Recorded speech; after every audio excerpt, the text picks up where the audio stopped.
يا مساء الفل أو صباح الفل أيا كان تسمعني إمتى. أهلا بيك في قناة إديوسكوب. النهاردة هنبدأ في شرح كورس ديسكريت ماثماتكس المحاضرة الأولى.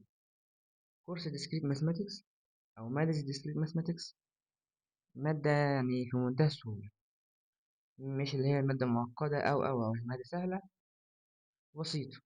طيب يلا بينا منضيعش وقت نبدأ في المحاضرة. نبدأ في المحاضرة بتاعتنا. إيه هي المحاضرة بتاعتنا؟ المحاضرة الأولى. يلا بينا. أول حاجة عندي الست. هناخد يعني ايه الست اصلا، اللي هي المجموعة، تعريفها ونشرحها. المجموعة هي collection of element or object. يعني ايه؟ هي مجموعة من العناصر او الاشياء اللي بتنتمي لفكرة واحدة. يبقى هي مجموعة من العناصر او الاشياء اللي بتنتمي لفكرة واحدة. طيب احنا بنعملها شكل المجموعة ازاي؟ في البراكت ده اهو، ده شكل المجموعة، براكت. طيب لما اقول لك ان ال A بتساوي واحد واثنين وتلاتة، دي مجموعة. لما اقول لك ان ال B بتساوي A و B و C و D، دي مجموعة. المهم ان المجموعة هي مجموعة من العناصر او الاشياء اهو، واحد واثنين وتلاتة واربعة، واحد واثنين وتلاتة دي مجموعة من العناصر تنتمي لل A، نسميها مجموعة. اعتقد كده كلام سهل. طيب بعد كده ناخد مفهوم تاني، مفهوم الا هو السبست. يعني ايه السبست؟ اللي هو المجموعة الجزئية.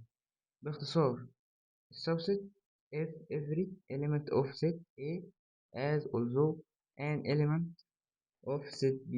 We say set A is subset of set B. يعني إيه الكلام ده كله؟ يعني هو بيقول لك عشان تقول ان دي subset، تمام، عشان تقول ان الحاجة دي subset من التانية، لازم يكون كل عناصر A على حسب المتغيرات اللي عندك، مش مهم ايه، يعني ممكن يكون B ممكن يكون C. المهم ان كل عناصر A تكون موجودة في البي. كده اقدر اقول ان الاي سبست من البي. طب يعني ايه سبست اصلا؟ ادي علامه السبست اهي. طيب ممكن اقدر اقول البي سبست من الاي، ينفع، بس بشرط لازم يكون ان البي كل عناصر البي موجوده في الاي. طب انا مش فاهم منك حاجه خالص. تعالى افهمك، تعالى افهمك، تعالى بينا. يلا بينا. لما اقول لك الاي بتساوي واحد واثنين وثلاثة واربعة، والبي بتساوي واحد واثنين وثلاثة واربعة وخمسة، هتقول لي انت قلت لي لو كل عناصر A موجودة في B يبقى ال A سبست من B. طيب واحد واتنين وأربعة، واحد واتنين وأربعة وتلاتة وأربعة، خلاص يبقى كده ال A سبست من ال B. طب هل ال B سبست من ال A؟ تقول لي هنشوف. أنا عندي واحد اتنين تلاتة أربعة خمسة، هل الخمس عناصر دول موجودين هنا؟ لا، احنا موجودين أربع عناصر بس، اللي هي الخمسة ناقص، يبقى إذا ال B ليست سبست من ال A. واضحة؟ واضحة. طب تعالى ناخد المثال اللي بعده لو أنت مش فاهم اللي قبله. طيب هتقول لي، بقول لك ال A بتلاتة وأربعة، ب A و B و C، وال B ب A B C E. وبقول لك هنا هل ال A سبست من ال B؟ هتقول لي أيوه. ليه؟ أدي ال A B C، A B C موجودين، تمام تمام. طب هل ال B سبست من ال A؟ هتقول لي لا، لأن هنا A B C E، في E هنا مش موجودة هنا، يبقى إذا خلاص أنا كده A سبست من ال B وال B ليست سبست من ال A. اوكي اوكي. يلا اللي بعدها، خش اللي بعده، يلا اللي بعده. تالت حاجة عندي الايكوال سيتس. الايكوال سيتس اللي هي تساوي مجموعتين. يقول لك two set are equal if they have equal numbers and similar type. بيقول لك مجموعتين متساويتين لو فيهم نفس العناصر، يعني نفس العناصر يعني نفس عدد العناصر ونفس النوع، يعني مثلا واحد واثنين وثلاثة وواحد واثنين وثلاثة. طيب تعالى اشرح. اقول لك اهو مثال، ال A بواحد واثنين وتلاتة وال B بواحد واثنين وتلاتة. هتقول لي كده ال A سبست من ال B، لان اهو ببساطة كل ال A موجودة في ال B، وال B سبست من ال A لان كل ال B موجودة في ال A. تمام. وبالتالي برضك تقول لي ال A بتساوي ال B، يعني نفس العناصر هنا. طيب انا عندي مصطلح كمان، هو يعني الدكتور ما جابش سيرته بس انا بقوله لك بس عشان انت ممكن حد يسألني السؤال ده. انا عندي ال A بواحد واثنين وتلاتة، والبي بخمسة وستة وسبعة. هتقول لي هم قد بعض هم عناصر، يبقى اذا هقول الايه سبست من البي. غلط. انا قلت لك لازم يكون نفس العناصر. طب ما هي واحد اتنين تلاتة، هل الواحد والاتنين والتلاتة موجودين هنا؟ يبقى لا.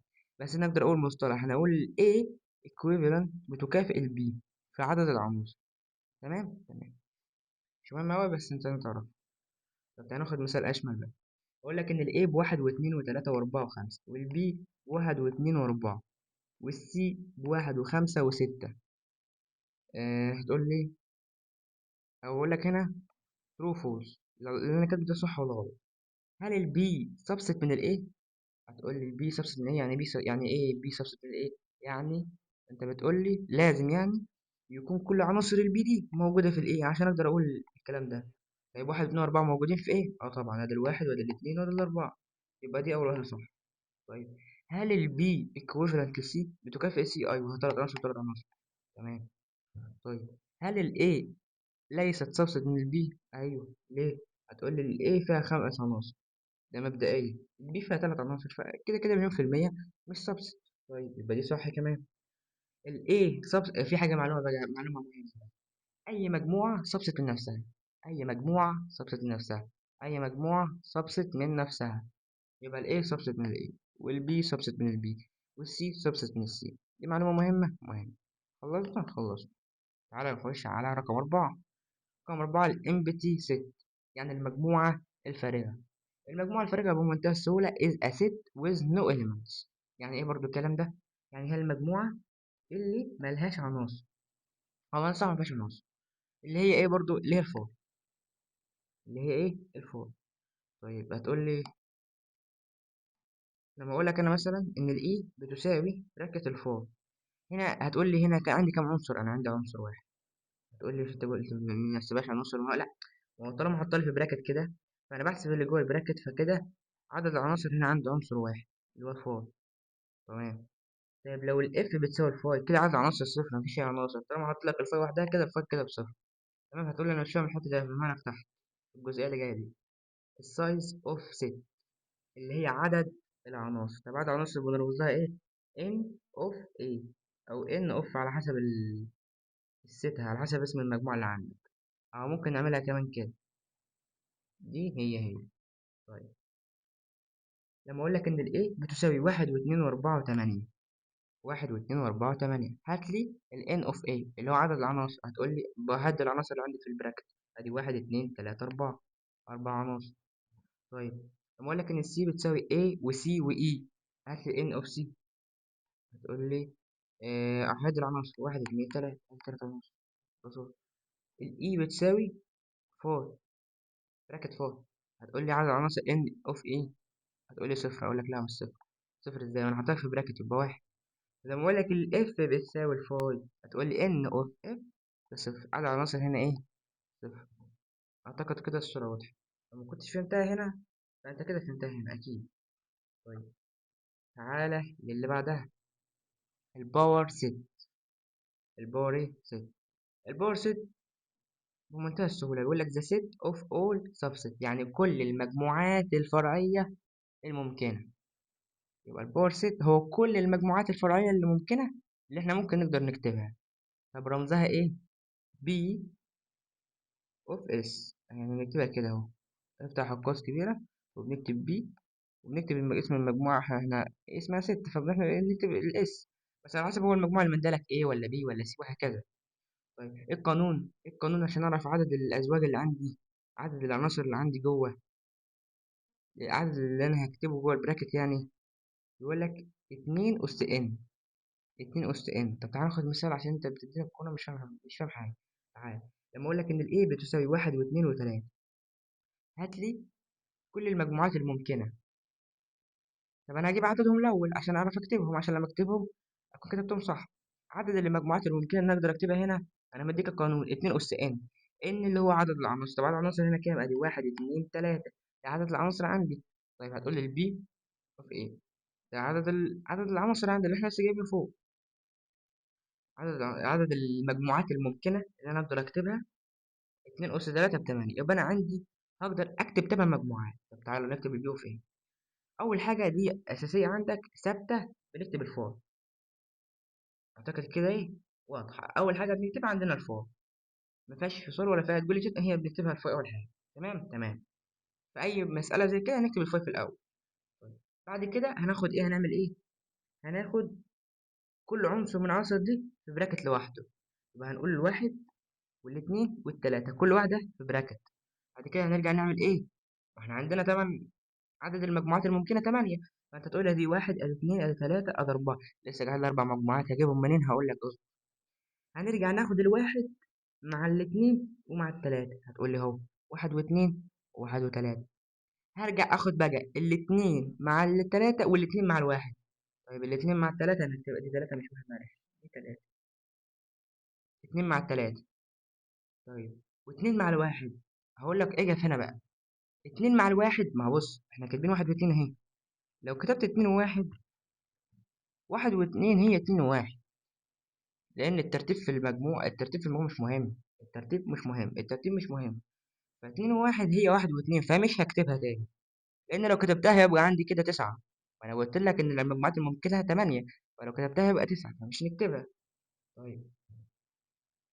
تمام تمام. طيب هتيجي تقول لي آه خدت الاتنين مع الواحد والاتنين مع التلاتة. ما الاتنين مع الواحد احنا خدناه. طيب ارجع خد التلاتة مع الاتنين. التلاتة مع الاتنين خدناها اهي. طيب هتقولي التلاتة مع الواحد خدناها وربنا اهو. واحد وتلاتة. تمام. قلت لك تكرار في المجموعة يعني من تكرار ما ينفعش تكرر. انت كده كده واحد واتنين هي اتنين وواحد. تمام تمام. طب قاعد لي كده انا كده معايا 7. ما انا لو عديت واحد اتنين تلاتة أربعة خمسة ستة 7. فاكر المعلومة اللي قلت لك في الأول؟ قلت لك أي مجموعة سبست من نفسها. فرجعت أخدت البراكت كله زي ما هو. المجموعة كاملة واحد واثنين وثلاثة أحطها في براكت وقفلت البراكت الكبير بتاعي. وكده أنا خلصت.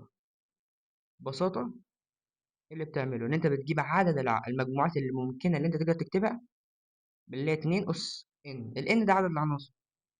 وبتكتب مثلا انا قلت لك ان هي 3 عناصر، بقول لك 2 اس 3 8. يبقى كده عدد العناصر عدد المجموعات اللي ممكن اقدر اكتبها 8 مجموعات من ضمنهم فاي. يبقى قاعد لي 7. قلت لك هنعمل ايه؟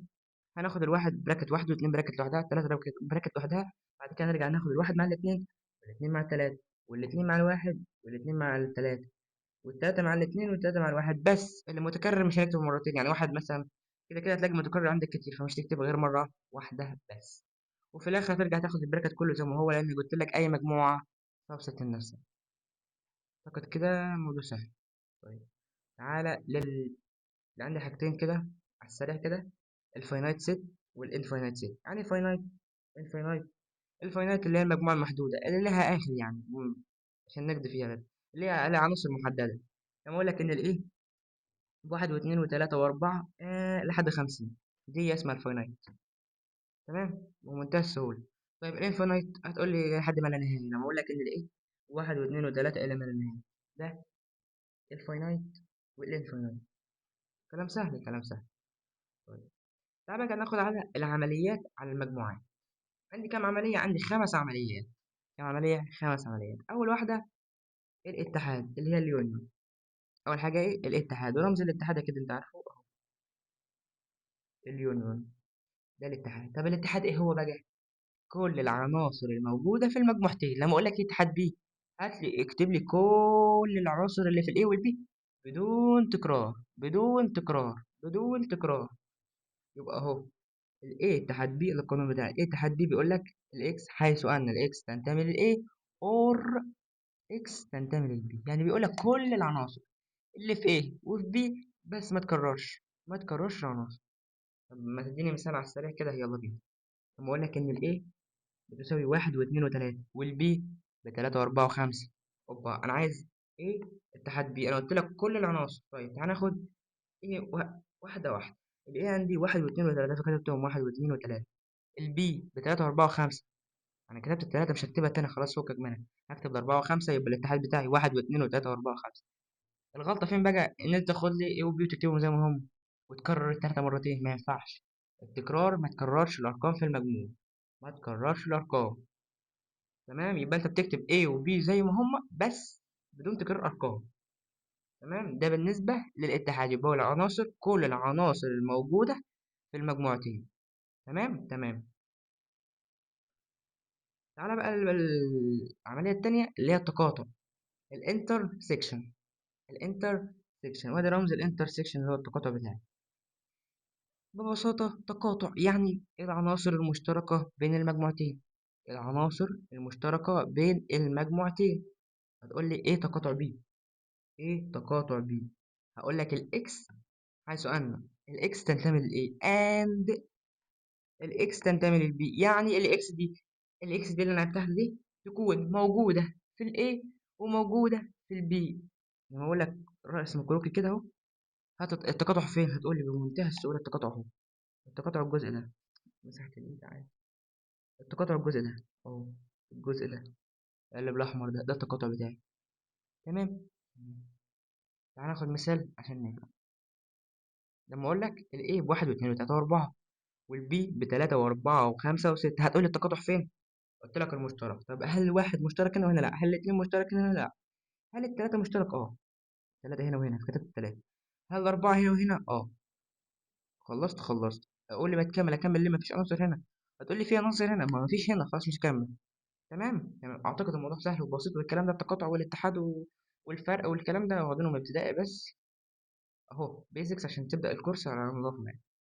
طيب، بعد كده الفرق اللي هو الديفرنس.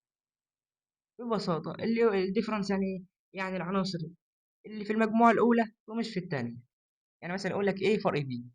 ايه فرق بي؟ هو بيقول لك انا عايز الحاجات اللي موجوده في ايه مش موجوده في بي.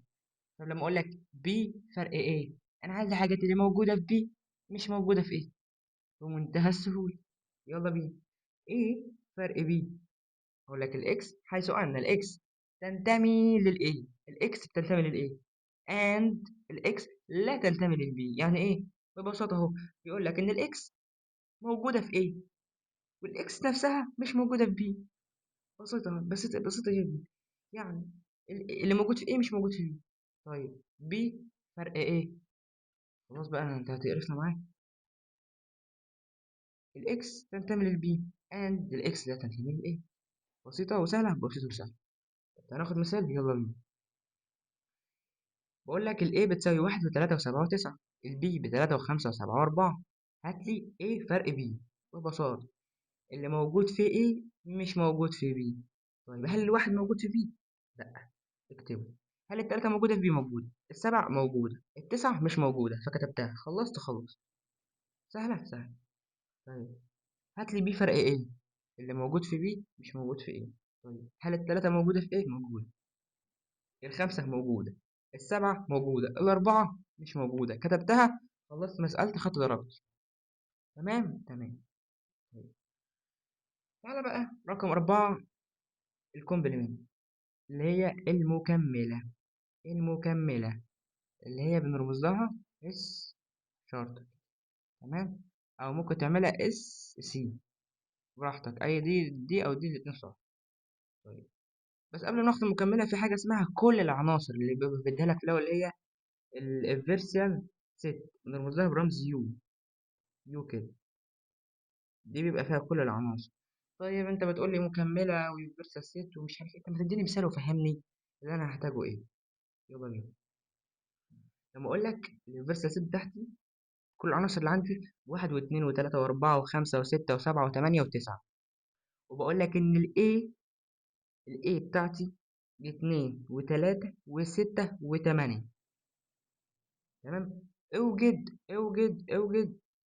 ايه تقاطع ايه الايه شرطة دي اللي هي المكملة. احنا هنخليها سي يعني عشان ما نتلخبطش. خليها سي عشان نعرف ننطقها بس كويس. ايه تقاطع اي سي، وايه اتحاد اي سي، وايه سي.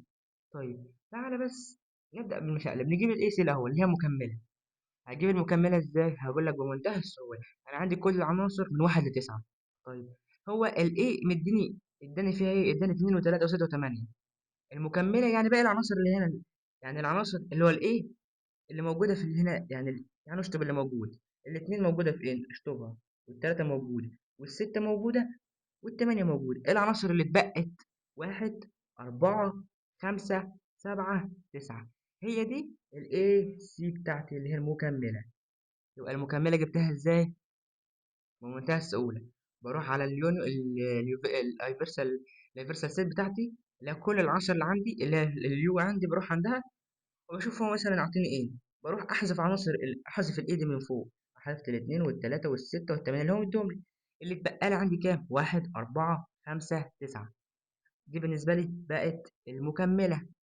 بسيطة بسيطة بسيطة، مفيهاش أي حاجة. طيب، هات لي بقى الاي اتحاد الاي سي اللي احنا جبناها. ايه اتحاد اي سي.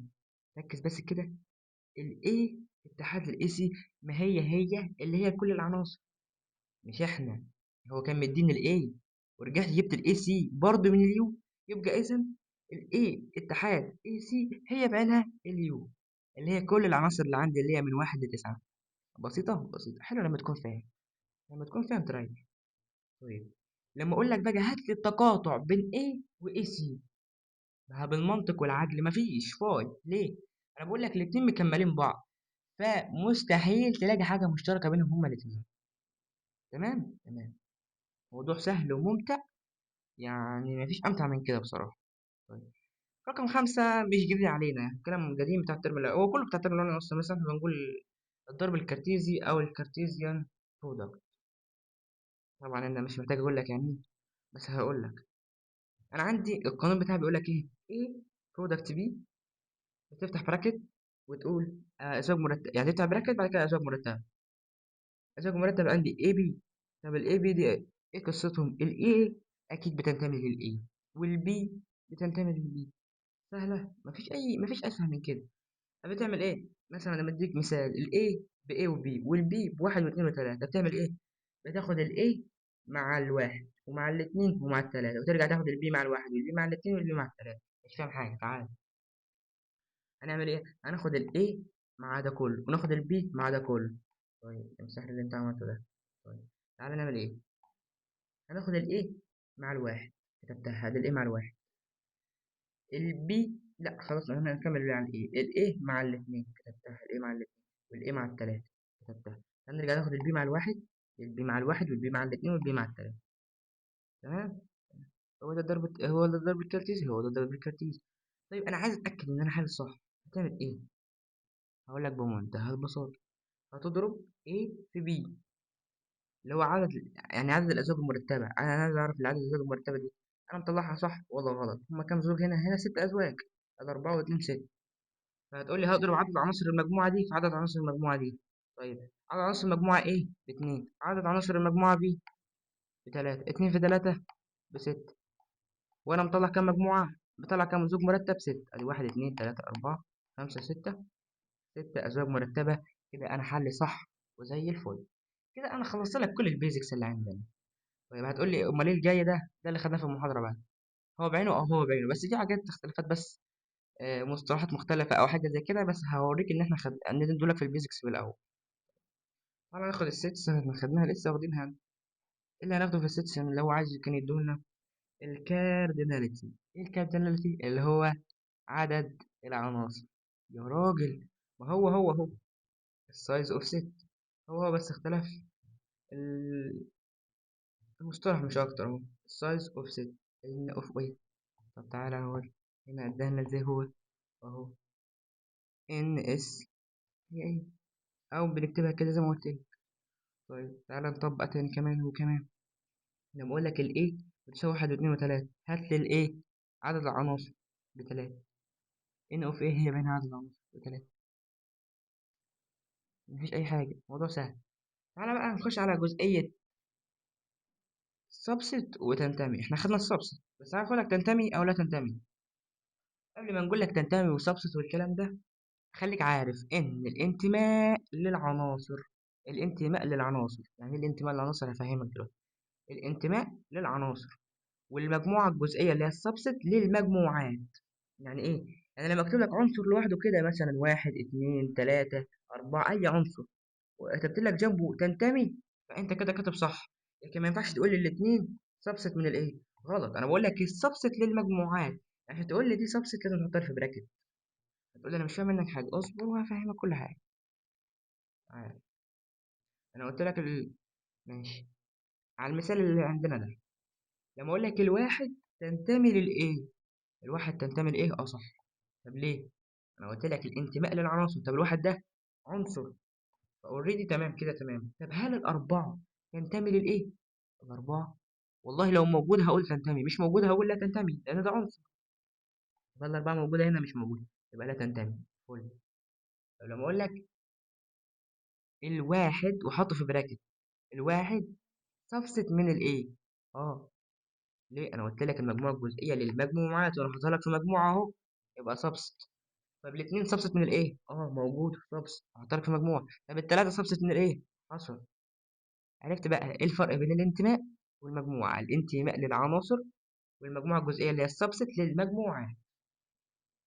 ما فيهاش أي حاجة، ما فيهاش أي حاجة. طيب الباور سيت اللي اديها لك في البيزكس برضه، الباور سيت عندي اللي هي برضه قلت لك رمزها بي في ايه، والقانون بتاعها باتنين أس ان. ده بنجيب عدد المجموعات الممكنة إن أنا هقدر أكتبها، عدد المجموعات الممكنة إن أنا هقدر أكتبها. ونفس المثال برضه هنا هو. طيب هتقول لي الإيه بواحد واتنين وتلاتة، عدد المجموعات الممكنة اللي أنا أقدر أكتبها قلت لك اتنين أس تلاتة بتمانية. عندي تمن مجموعات أقدر أكتبهم، من ضمنهم الفاي، أدي أول واحدة فاي عندي، يبقى قاعد لي سبعة. قلت لك هاخد الواحد مع الاتنين، هاخد كل واحد واحد الأول، واحد وواحد، واحد واتنين وتلاتة، كل واحدة في براكت لوحدها. بعدها هرجع أعمل إيه؟ واحد واتنين، واحد وتلاتة، واحد واتنين، واحد وتلاتة، اتنين وتلاتة واتنين وواحد. طب اتنين وواحد ما هي واحد واتنين مش هكتبها، فاكتب اتنين وتلاتة بس. طيب تعالى للتلاتة، تلاتة واتنين ما هي اتنين وتلاتة. طب تلاتة وواحد هي واحد وتلاتة مش هكتبها. قاعد لي كده أنا عندي واحد اتنين تلاتة أربعة خمسة ستة سبعة، أنا قايل لك تمانية. آخد البراكت كله زي ما هو واحد اتنين وتلاتة وأقفل البراكت بتاعي خلاص. يبقى البي إيه؟ عدد العناصر بتاعتي بتمانية، عدد العناصر بتمانية، وعدد المجموعات ممكن نكتبها بتمانية. لو جيت تقول لي أنا عايز أعرف إيه منك إيه؟ يعني عايز أعرف عدد المجموعات اللي قيمتها بصفر، تمام، وعدد المجموعات اللي فيها عنصر واحد، وعدد المجموعات اللي فيها عنصرين، وعدد المجموعات اللي فيها ثلاث عناصر. هتجيبها ازاي؟ هتجيبها بقانون مضروب. ايه هو المضروب؟ ان سي ار بتاع الترم الاول ماس زيرو، ان سي ار بيساوي ان مضروب على ار مضروب، افتح اقواس ان ناقص ار الكل مضروب. هتقول لي انا بديت واخش منك، هقول لك تعالى، انا عايز اعرف عندي كام آه كام مجموعة قيمتها بصفر.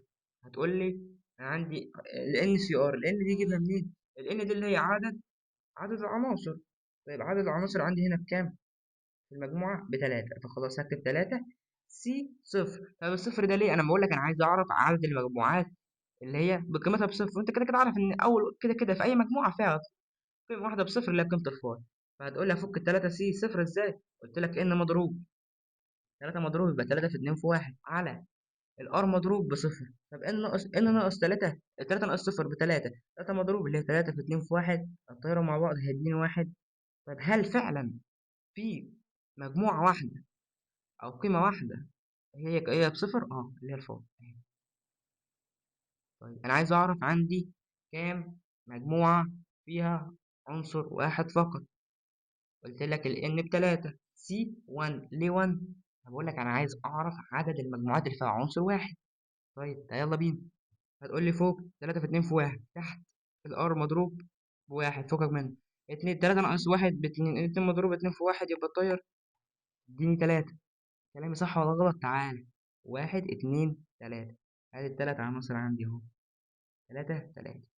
طيب انا عايز اعرف عندي كام مجموعة فيها عنصرين، هقول 3 س 2 وفوق تطلع معاك 3. تعال نتأكد، ادي 1 2، 1 2 3. طيب تعال انا عايز اتأكد، دي واحد طبعا اكيد، واحد. طيب تلاتة س تلاتة، هتقولي تلاتة هي بواحد، أنا عايز أعرف عدد المجموعات اللي فيها تلات عناصر، هي مجموعة واحدة اللي هي واحد واتنين وتلاتة، بمنتهى السهولة. طيب في حاجة كمان، لأن سي ار بتساوي إن سي إن ناقص ار. مش مهم تعرفها بس أنا بس بفكرك بيها بس، اللي هي إيه؟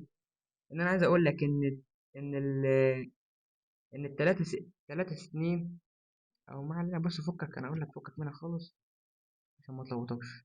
وأنا عايز أقولها لك بس مش عارف يعني إيه هقولها لك. التلاتة سي صفر هي التلاتة سي تلاتة. ليه؟ القانون بيقول لك ايه؟ القانون بيقول لك ايه؟ ان سي ار بيساوي ان سي ان ناقص ار، اللي هي ايه؟ هتقول لي انا مثلا عايز اجيب المكافئ ده بيساوي ايه؟ هتقول لي 3 هنزلها سي، اطرح 3 ناقص 3 هتديك الصفر. يعني ما عليك، فكك منها، يعني فكك منها دلوقتي. تمام، مش مهم، مش مهم بالنسبه لي اصلا، مش مهم. تمام، بس انا كتبتها كده، مش مهم بالنسبه لك دلوقتي. المهم انت تعرف اتاكدت ولا ما اتاكدتش، فكده تمام. تعالى بقى السيت اوف نمبر، المجموعات العدديه. المجموعات العدديه اللي عندي 5. النيتشرال نمبر اللي هي الان بصفر، واحد، اتنين، تلاته، الى ما لا نهايه. طيب الانتجرز الاعداد الصحيحه اللي هي الزد، اللي هي بصفر، موجب واحد، سالب واحد، موجب اتنين، سالب اتنين، الى ما لا نهايه بقى. طيب الراشونال نمبر الاعداد النسبيه اللي بتكتبها بصوره بسط على مقام، اهو الكيو بتساوي اكس، حيث ان الاكس A على B، وعندي شرط ال B لا تساوي صفر، وال A وال B ينتموا لزد، ينتموا للانتجرز، يكون عدد صحيح. تمام. تمام. طيب الأعداد غير نسبية اللي أنا مقدرش أكتبها في صورة بس على مقام، اللي هي الجذر، الباي، الكلام ده كله، اللي هي الكيو دي. طيب إيه الأعداد الحقيقية؟ الريال نمبر، الار، الإكس بتاعتي، حيث أن الإكس أكبر من سالب ما لا نهاية وأقل من ما لا نهاية. تمام تمام. والكيو، اتحاد الكيو ده يديني الار، اللي هي الأعداد النسبية، اتحاد يعني العدد النسبي والعدد غير نسبي مع بعض هيدوني الريال نمبر. اعتقد الحاجات دي بتاع ابتدائي، بس انت لو خدناها في الترم الاولاني برضه، بس انت لازم تعرفها. تعالى ناخد الست اوبريشن، العمليات على المجموعات اللي احنا خدناها برضه، بس هفكرك بيها تاني. ايه اتحاد بي؟ قلت لك كل العناصر الموجوده في A و B دون تكرار اي عنصر، وهذه البتاعه بتاعتك اللي احنا شرحناها في الاولاني. طيب ايه تقاطع بي؟ هتقول لي اللي موجود هنا وموجود هنا، وهذه القانون بتاعي اللي احنا بنستخدمه. طيب ايه فرق ايه بي؟ اللي موجود في ايه مش موجود في بي. بي فرق ايه؟ الموجود في بي مش موجود في ايه. تعالى بقى لحاجه جديده، السيمتريك ديفرنس، الفرق المتماثل. السيمتريك ايه ديفرنس، الفرق المتماثل. بنرمز له بايه الفرق المتماثل؟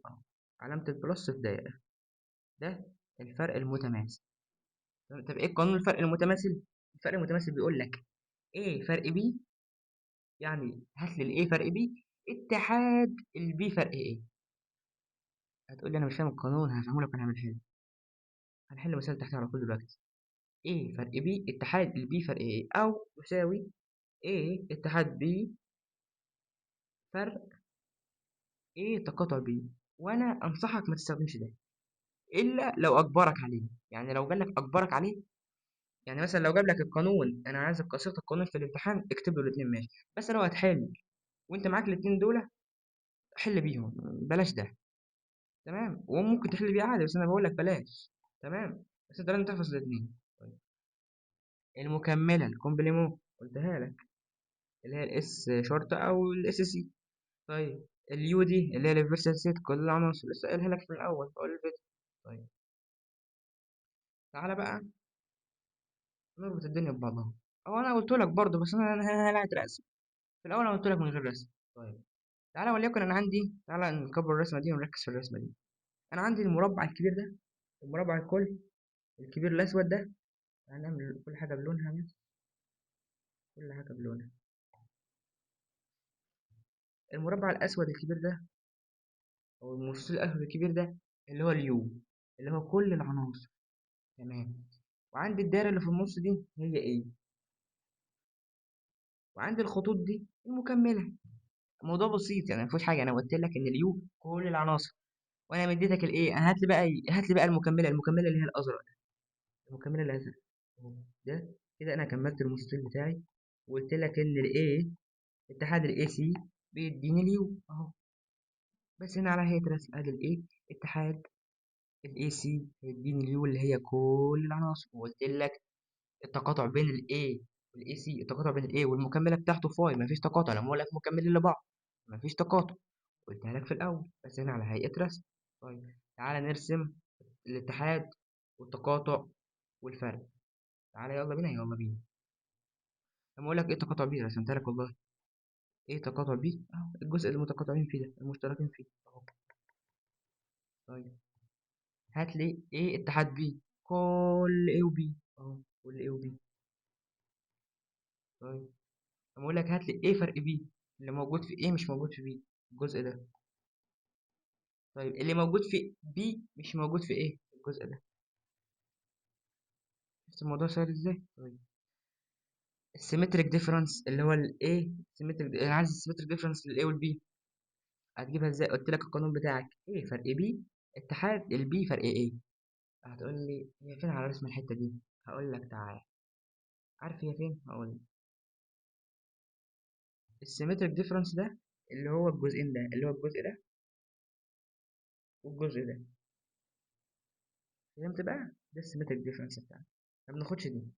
طيب لو انت جدع بقى هتقول لي طب ما تجيبها لي بالحته التانية، هجيبها لك من على الرسمه برضو، اللي هي ايه اتحاد بي. ايه اتحاد بي اللي هي كلها دي، كلها ناقص التقاطع، هتشيل منها الحته اللي في النص، فرجعت لك هي دي باينه، فرجعت لك دي. شفت بقى؟ اعيدها لك تاني، اعيدها لك تاني، اعيدها لك تاني. ايه اتحاد بي، اتحاد بي اللي هي الكل، الكل ده ناقص فرق يعني التقاطع. طب التقاطع اللي هو الجزء ده، التقاطع اللي هو الجزء ده، الجزء الازرق ده. فانا عايز الجزء ده والجزء ده. طب ما هي دي. فهمت بقى؟ هي. تمام تمام. تعالى ناخد مثال بقى شامل ونكون خلصنا محاضرتنا على كده. واستنى مني فيديو، بعد الفيديو ده 10 دقايق هنحل فيه شويه حل حلوين. نحل مثلا تلات اربع امثله كده مع بعض، مش هيبقوا محلولين، انا احلهم معاك في الفيديو. يلا بينا. بقول لك اليو يعني كل عناصر من 1 ل10. تمام. بقول لك ان الايه بواحد واثنين وثلاثة واربعة، والبي بتلاتة واربعة وخمسة وستة. بقول لك اوجد ايه اتحاد بي، ايه ايه تقاطع بي، ايه فرق بي، بي فرق ايه، ايه سيمتريك بي. هقول لك انا هزود مع الاثنين من عندي. هات لي الاي سي وهات لي البي سي. يلا ما حد حوش. هات لي يلا. تعال نبدا بالاي سي اللي انا مش جايبها، انا مش جايبها. تمام انا اللي ضفتها دلوقتي. تعال نجيبها. هات الاي سي. الاي سي هتقول لي المكمله. طيب تعالى على مهلك. انا عندي الايه واحد واثنين وثلاثة واربعة، انا ناقص لي عشان اوصل ل10 ناقص لي 5 و6 و7 و8 و9 و10 في البراكت بتاعي. طب هات لي البي سي. البي سي والله انا عندي هو بادئ من 3، فعندي واحد واتنين مش مكتوبين. تمام 3 4 5 6 7 8 9 10. اعتقد المكمله ما فيهاش اي حاجه، واديتها تاني مثال حلو على المكمله. والمكمله ما الا بتشوف اللي عطوهولك كل ناقص بتكتبه. طيب تعالى ناخد نشوف العناصر الحاجات اللي كان طالبها بقى اهو. والسؤال ده مطلوب 2 3 4 5 6 7. أول سؤال هتقابله في الفيديو في الميد ترم. هتقول لي أنت بتنجم يعني اسمع الكلام بس. أول سؤال في الميد ترم هيبقى عليه 10 درجات ولا 5 درجات، وبنتقابل في الميد ترم بس. أول سؤال في الميد هتلاقيه إيه اتحاد بي، إيه. وكمان هيبقى فيه إضافات كمان، بس لسه لما نتقدم شوية هتلاقي إضافتين جنب كمان في المحاضرة الجاية. إيه اتحاد بي هتكتب لي كل العناصر إيه هي اليو 1 ل10 من غير تفكير أهو. باخد اليو برزعها له زي ما هي. تمام بدون تكرار. طيب الايه التقاطع بي اللي موجود في ايه وموجود في بي 3 ولا 4. هتقول له ادي 3 ولا 4 وادي 3 ولا 4، كتبتهم. موضوع سهل. طيب ايه فرق بي اللي موجود في ايه مش موجودين في بي؟ واضحين والله الواحد والاثنين. طيب بي فرق ايه اللي موجود في بي مش موجود في ايه؟ واضحين برضه ال5 وال6 موجودين في بي ومش موجودين في ايه. طيب هات لي بقى الايه ديفرنس دي. هتقول لي وير دي ايه ديفرنس بي يا جدع، ما احنا لسه واخدين اهو القانون بتاعها الايه ديفرنس بي. ايه فرق بي اتحاد البي فرق ايه. طب انا جبت الايه فرق بي اهو جبتهم، والبي فرق ايه جايبها. خدهم لي زي ما هما كده وحطهم في براكت واحد واثنين وخمسة وستة. موضوع سهل سهل جدا. والسؤال ده هيجي لك في الميد او في الكويز اي حاجه من الاثنين. طيب تعالى ناخد مثال كمان. تنتمي ولا تنتمي، سبست وليست سبست. بقول لك ان الايه بواحد واثنين، واحد وواحد واثنين، دي المجموعه بتاعتي true or false. هل رحت فين تعالى يا عمي. هل الواحد فبراكت ينتمي للايه؟ اه ينتمي للايه. هتقول لي انت مش لسه قايل ان المجموع يبقى سبست؟ ركز، هو اديني العنصر اصلا، مديني العنصر في براكت، فكده تنتمي. هو انا كده بعامله معامله العنصر، فكده تنتمي. طب اقول لك ان الواحد سبست من الايه؟ والله لو انت تقصد الواحد ده، لو انت تقصد الواحد ده هو سبست، تمام. بس لو انت تقصد الواحد ده ليست سبست، وانا هنا في المساله دي اقصد ده، هو هيوضح لك في المساله يقصد ده او ده، بس انا في المساله دي اقصد الواحد ده. هل الواحد ده سبست؟ قلت لك لا، لانه لازم احط له في براكت كمان. طيب الواحد ينتمي لايه؟ العنصر ده ينتمي لايه فعلا. تعالى بعدها بقى براكت، وبراكت براكت جوه براكت للواحد سبست من الايه. ما هو انا ده عنصر وحطيته جوه مجموعه، فكده اصبح سبست من الايه. طب لما اقول لك دي زي ما هي براكت جوه براكت ينتمي للايه، لا طبعا ده زي مجموعه، ما المجموعه ولا المجموعه ما بنحطش تنتمي، ما نحطهاش تنتمي، يبقى دي فولس. طيب هل الاثنين تنتمي للايه عنصر؟ طيب هل الاثنين وبراكت تنتمي لايه؟ اصلا الاثنين مش موجوده عندي في براكت، هي سبست لكن مش تنتمي. طيب هل الاثنين سبست من الايه؟ لا طبعا، لو هو عايز يقول سبست كان حطها لي في براكت اهو تحت، الاثنين في براكت سبست من الايه. كده نكون وصلنا لنهاية محاضرتنا، المحاضرة الأولى في الديسكريت ماثماتكس. أعتقد المحاضرة في منتهى السهولة. بعد الفيديو ده على طول هتلاقي فيديو 10 دقايق كده مثلا أو 5 دقايق، هنحل فيه كام مسألة كده، 4 مسائل يجمعوا مسألتين أو 3 بالكتير، هيجمعوا كل اللي اتشرح في المحاضرة. هبقى مكتوبين أنا هحلهم معاك، مش هيبقى مكتوبين محدودين، أنا هحلهم معاك وأقول لك أنت ممكن تغلط في إيه بنفس اللي أنت تفكر فيه، وأنا هحلهم لك بنفس يعني بمنتهى السهولة، يعني 10 دقايق ربع ساعة بالكتير. أعتقد إن الموضوع سهل. محاضرة في غاية المتعة، سهلة لو فهمتها، بس كده. لو وصلت لحد هنا ما تنساش تشترك في القناة، وقول لي رأيك في الكومنتات. ايه رأيك في الشرح؟ عايز نغير حاجة، حاجة مش عاجباك، أي حاجة عايز تقولها قولها في الكومنتات. بس ما تنساش تشترك لو مش مشترك، وفعل زر الجرس عشان لما ننزل أي حاجة جديدة توصلك من دون من أي ننزل أي لينكات في أي جروبات. بس يلا بينا، سلام.